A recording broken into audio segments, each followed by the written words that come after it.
9 মাসের জন্য বন্ধ হয়ে গেল সেন্ট মার্টিন। মানে আগামী 9 মাস আপনার কাছে টাকা এবং সময় থাকলেও আপনি বাংলাদেশে অবস্থিত এই সুন্দর দ্বীপটির মনোরম পরিবেশ উপভোগ করতে পারবেন না। তাই চলুন আমার এই ভিডিওর মাধ্যমে আপনাদের সেন্ট মার্টিন ঘুরিয়ে নিয়ে আসি। সেন্ট মার্টিনে আমাদের 4 দিন 3 রাতের ভ্রমণ অভিজ্ঞতা কেমন ছিল তাই আপনাদের সাথে শেয়ার করব। যে যাত্রা শুরু হয়েছিল খুলনা থেকে কক্সবাজার যাওয়ার মাধ্যমে। সত্যি বলতে এই শপিং করতে গিয়ে এবং প্রস্তুতি নিতে গিয়ে এত বেশি অসুস্থ হয়ে পড়েছিলাম যে জার্নিটা অনেক বেশি হ্যাকটিক হয়ে গিয়েছিল আমাদের জন্য। তো শুরু থেকে শুরু করা যাক। আমরা প্রথমেই গিয়েছিলাম স্টারটেকে একটা ব্লুটুথ স্পিকার কিনতে।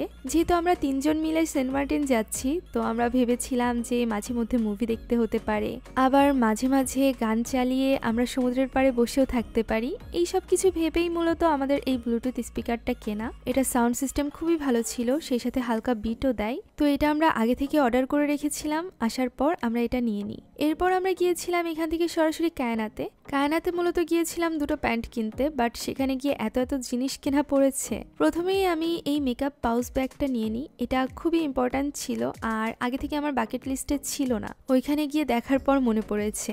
এর মাঝে আবার আমার বোন এই চাবির রিংটা খুব পছন্দ হয়েছিল, তো সে সেটা নিয়েছে। এর ওপর আবার আমার একটা গাউন পছন্দ হয়ে গিয়েছিল, একটা না আসলে দুটো গাউন পছন্দ হয়েছিল। সেই সাথে 2 ভাগ্নির জন্য দুটো ড্রেস পছন্দ হয়ে গিয়েছিল। ড্রেস বলতে হচ্ছে নাইট ড্রেস। আরেকজনের জন্য একটা ক্লিপ নিয়েছিলাম। আমার আপুর জন্য এই হলুদ জুতাটা পছন্দ হয়েছিল, তবে এটার সাইজ আপুর সাইজে পাই নাই, যে কারণে এটা নেওয়া হয়নি। পরবর্তীতে আরেকটা জুতা অর্ডার করে দিয়েছিলাম, যেটা হচ্ছে খুব শীঘ্রই চলে আসবে। কায়নাতের অন্য আউটলেটে আছে। জুতার সাথে আপু কায়নাত থেকে নিজের জন্য এই ব্যাকপ্যাকটা নিয়েছিল। এটা বেশ সুন্দর ছিল দেখতে। মাত্র দুটো জিনিস কিনতে এসে এতগুলো শপিং ব্যাগ নিয়ে যাচ্ছি। এই হয় যখন শপিং এর জন্য কায়নাতে যাওয়া হয়। এখন ট্যুরে যাওয়ার জন্য আমাদের একটা লাগেজের খুব প্রয়োজন ছিল। আমাদের পুরনো লাগেজটা হচ্ছে 2 চাকার, যেহেতু 4 চাকার লাগেজগুলো একটু বেশি ইজি যে কোনো জায়গায় ক্যারি করার জন্য। এ কারণেই আমরা ঠিক করেছিলাম যে আমরা একটা 4 চাকার লাগেজ নিব। তো এই দোকানে অনেকগুলো অপশন ছিল, তার মধ্যে থেকে এই দুটো লাগেজ আমাদের বেশ পছন্দ হয়। এটা সাইজ মেবি 24 ছিল, আমাদের জন্য 26 সাইজ ঠিকঠাক ছিল, কিন্তু আনফরচুনেটলি 26 সাইজের কোনো ব্যাগ হয় না, হয় 24 না হলে 28টা আমাদের জন্য বেশি বড় হয়ে যাচ্ছিল আর 24টা একটু ছোট। তো আমরা শেষমেশ 24টাই নিয়েছিলাম। এই ব্যাগগুলোর দাম প্রথম যে দোকানে আমরা দেখেছিলাম সেখানে প্রচন্ড বেশি চাচ্ছিল, মানে আমাদের কাছে লিটারালি এটা 7,500 টাকা চেয়েছে। ভাগ্যিস আপু সাথে ছিল যে কিনা এই ব্যাগের দাম জানতো। এই ব্যাগগুলোর দাম 3-3.5-এর মধ্যে। তো আমরা সেইভাবেই নিয়েছিলাম পরের দোকান থেকে। আমার একটা ব্যাকপ্যাকেরও দরকার ছিল, আর এই 3টা ব্যাকপ্যাকের মধ্যে আমি খুবই কনফিউজ ছিলাম। আমার তো 3টাই অনেক বেশি ভালো লেগেছিল, কিন্তু যেহেতু একটাই নিব তো অনেক ভেবে চিনতে আমি এই যে অ্যাশি টাইপের যে কালারটা আছে এইটা নিয়েছিলাম। এই কালারটা ভিডিওতে ওইভাবে বোঝা যাচ্ছে না, এটা বাস্তবে দেখতে আরো বেশি সুন্দর। এরপর আমরা ভগ বাই প্রিন্সে গিয়েছিলাম, সেখান থেকে আমরা দুটো জামা নিয়েছিলাম। এখন এখান থেকে আমরা লিরা ইম্পোর্টের যে নিউ মার্কেটের ব্রাঞ্চটা আছে সেখানেও একটু সময়ের জন্য গিয়েছিলাম। সেখানকার কাজ সেরে আমরা চলে এসেছিলাম শিববাড়ি। আমরা অনেকক্ষণ ধরে বাইরে, আর আমাদের সবার অনেক বেশি ক্ষুধা লেগেছিল, তো সেইভাবে আমরা শিববাড়ির যে ফুড কোর্টটা আছে সেখান থেকে আমরা অনেক খাবার কিনেছিলাম। মানে এক একজন এক একটা নেই আর সবাই মিলে সেটা ভাগ করে খাই। দেখতে মনে হচ্ছে অনেক, বাট সবাই মিলে যখন একটু একটু করে খাচ্ছিলাম তখন বেশ ভালোই লাগছিল। এখানে অনেক কিছু ট্রাই করেছিলাম, হাঁসের মাংস, লুচি, বাঁধাকপি ভাজি, খিচুড়ি, বার্গার, সেই সাথে আলুর এই চিপসটা। এরপর আমরা 1 কাপ করে চাও খেয়েছিলাম। চা খাওয়ার পর আমরা সেখানে অনেকক্ষণ যাবৎ ছিলাম, আড্ডা দিচ্ছিলাম, সেই সাথে চাঁদের ফটো তুলছিলাম। অ্যাকচুয়ালি চাঁদের ছবি তুলছিল আমার হাজবেন্ড এবং আমার হাজবেন্ডের ভিডিও করছিলাম আমি। ওই দিন চাঁদটা একটু বেশিই সুন্দর ছিল, সেই সাথে রাতের আকাশটাও বেশ ক্লিয়ার ছিল। এভাবেই আড্ডা দিতে দিতে দেখি প্রায় স্টলগুলো বন্ধ হয়ে এসেছে। তো শেষমেশ যাওয়ার আগে এই যে পোড়া রুটি এবং চা আছে এটা আমরা একটু ট্রাই করি। অলরেডি সবার পেট ভরা ছিল, এর উপর আবার একদম লাস্টের চা। এই কারণেই আমি কোনো ওপিনিয়ন দিতে চাই না যে এটা কেমন ছিল, আর যেহেতু এটা বেশ ভাইরাল তো হতে পারে যে অনেক বেশি মজার। এই শপিং করতে করতে আর উল্টোপাল্টা খাওয়ার জন্যই আমরা অসুস্থ হয়ে পড়েছিলাম। সেন্ট মার্টিন যাওয়ার একদিন আগেই আমরা কক্সবাজার গিয়েছিলাম, কারণ আমাদের ইচ্ছা ছিল কক্সবাজারে একদিন থাকবো। এতে করে পরদিন সেন্ট মার্টিনের জাহাজ ধরার কোনো তাড়া থাকবে না। যদিও আমাদের সেন্ট মার্টিনের রিসর্ট আগে থেকে আমরা বুক করে রেখেছিলাম, তবে কক্সবাজারের হোটেল রুম বুক করতে আমরা একটু দেরি করে ফেলেছিলাম। এছাড়া দিনটা ছিল শুক্রবার, যে কারণে ম্যাক্সিমাম হোটেলই বুক হয়ে গিয়েছিল। তাই তো কাইন্ড অফ বাধ্য হয়ে আমাদের কক্সবাজারের একটা 5 স্টার হোটেল অর্থাৎ বে ওয়াচের একটা রুম বুক করতে হয়। বাধ্য হয়ে এই কারণেই বলছি, কেননা সেন্ট মার্টিনের ট্যুরটা আমরা এক্সপেন্সিভ রাখলেও কক্সবাজারের এই একটা দিন আমরা মিডিয়াম বাজেটের হোটেলে কাটাতে চাইছিলাম। সেই দিক থেকে 5 স্টার আমাদের চয়েসে ছিলই না, কিন্তু বে ওয়াচের অভিজ্ঞতা এতটাই ভালো ছিল যে এটা এক্সপেন্সিভ হলেও পরবর্তীতে আমরা এখানে যাওয়াটাই প্রিফার করব। তবে সমস্যা হয়ে গিয়েছিল বে ওয়াচের চেক ইন টাইমে। সেটা ছিল দুপুর 2টার সময়, কিন্তু আমরা পৌঁছে গিয়েছিলাম প্রায় 10টার সময়। প্রথমে চিন্তায় ছিলাম যে 4 ঘন্টা কি করব, কোথায় কাটাবো। পরবর্তীতে দেখি তাদের একটা প্রাইভেট বিচ আছে, সেখানে এই বে ওয়াচের গেস্টদের আরাম করার জন্য যথেষ্ট ব্যবস্থা করা আছে। আমরা সেখানেই বেশ খানিকক্ষণ বসেছিলাম, সেই সাথে ড্রোন দিয়ে আশেপাশের ভিডিও করছিলাম। তখন জোয়ারের পানির জন্য আশেপাশের ভিডিও অনেক ভালো আসছিল। এরই মাঝে অনেক বেশি ক্ষুধা লেগে গিয়েছিল, তো আমরা ঠিক করি যে আমরা খাবারটা আগে খেয়ে নিব। পাশেই ছিল ওশিয়ান কিচেন।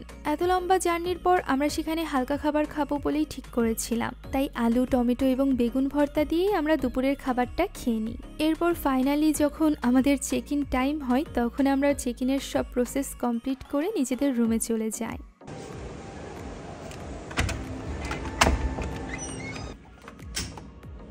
এটা ছিল বে ওয়াচের সব থেকে সস্তা রুম, যার পার নাইট আমাদের খরচ পড়েছে 11,000 টাকা। রুমের ফ্যাসিলিটিস অনেক ভালো ছিল, সেই সাথে প্রত্যেকটা কোণাই ছিল পিকচার পারফেক্ট।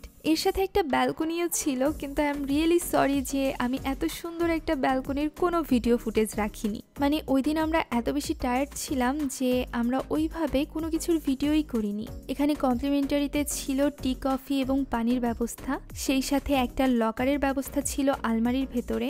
আলমারিতে আরও ছিল আয়রন এবং আয়রন টেবিলের ব্যবস্থা, সেই সাথে জায়নামাজ, টুপি, প্রয়োজনীয় অলমোস্ট সব কিছু, বাথরাব থেকে শুরু করে জুতা পর্যন্ত। ইভেন ওয়াশরুমে প্রয়োজনীয় সব কিছু দেওয়া ছিল। মেকআপের জন্য একটা আয়না দেওয়া ছিল, সেই সাথে ছিল একটা হেয়ার ড্রায়ার। শ্যাম্পু, শাওয়ার জেলের পাশাপাশি ইভেন সুই সুতো পর্যন্ত এখানে দেওয়া ছিল।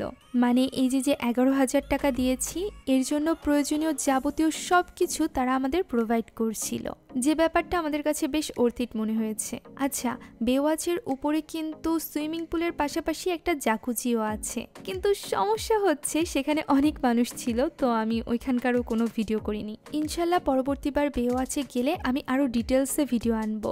আপাতত চলুন রাতের খাবার খাওয়ার জন্য কক্সবাজারের ফেমাস রেস্টুরেন্ট পালঙ্কিতে যাওয়া যাক। আমরা রাতের খাবার টাইমের একটু আগেই গিয়েছিলাম, কারণ জানি পালঙ্কিতে অনেক বেশি ভিড় থাকে। তবুও আমরা গিয়ে দেখি বেশ ভিড় হয়ে গিয়েছে ততক্ষণে। ইনানি বিচের এই পালঙ্কি রেস্টুরেন্টের ডেকোরেশন কিন্তু আমার কাছে বেশ ভালোই লাগে। এখানে আমরা মূলত চাচ্ছিলাম সি ফুড খেতে। আমরা যেহেতু সংখ্যায় 3 জন ছিলাম, তো 3 জনে আমরা নিয়েছিলাম একটা অক্টোপাস এবং কোরাল ফিশ। এই দুটোরই আমরা বারবিকিউ অর্ডার করেছিলাম। আর বলতে গেলে এখানকার কোরাল ফিশটা বেশ মজার। সেন্ট মার্টিন অথবা কক্সবাজার কোথাও আমরা এত মজাদার কোরাল বারবিকিউ পাইনি, তো এটা আমি হাইলি রেকমেন্ড করব। তো এখান থেকে খাওয়া দাওয়া শেষ করে আমরা হোটেলে ফিরে গিয়েছিলাম। বে ওয়াচের ঠিক অপোজিটে রয়েছে তাদের বে লঞ্চের ব্যবস্থা, যেখানে সন্ধ্যায় আপনারা খুব সুন্দর সময় কাটাতে পারবেন। তবে যেহেতু পরদিন আমাদের সেন্ট মার্টিনের জাহাজ ছিল এবং খুব সকাল সকাল ইনানি থেকে রওনা না দিলে জাহাজ ধরা কঠিন হয়ে যাবে, তাই ওই রাতে আমরা আর বে লঞ্চে যাইনি।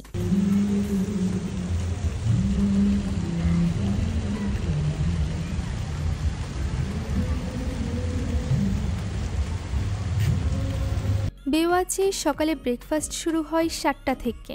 আমরা এই হোটেলের মাধ্যমেই একটা গাড়ি ঠিক করে রেখেছিলাম, যেটা আমাদেরকে পৌঁছে দিবে নুনিয়াছড়া জেঠিঘাট পর্যন্ত। আর ওই গাড়ি আসার কথা ছিল সকাল 8টায়, তাই আমরা খুব দ্রুত রেডি হয়ে চলে যাই ব্রেকফাস্ট করতে। এখানে বাংলা, চাইনিজ সহ ব্রেকফাস্টের খাবারের জন্য অনেক অপশন ছিল।